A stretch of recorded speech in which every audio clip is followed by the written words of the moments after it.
when you see the books and when you actually see the lecture videos and then go back to books, it really, helps you develop an understanding of the concept.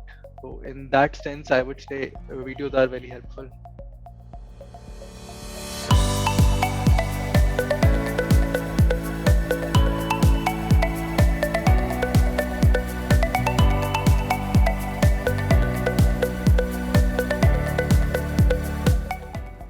My name is Alfaisal Siddiqui. I am from Lucknow and I have done MBA in finance.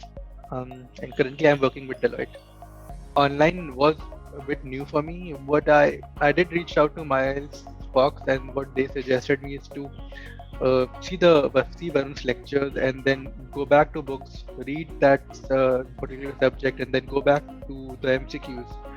Miles' book I would believe is really helpful with CPA because I have seen books for other service providers as well.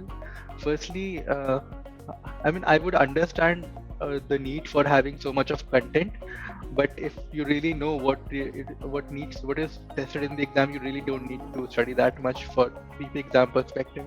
And I believe Miles' book provides only that much of content that is really required for you to really study. CPA matlab Miles.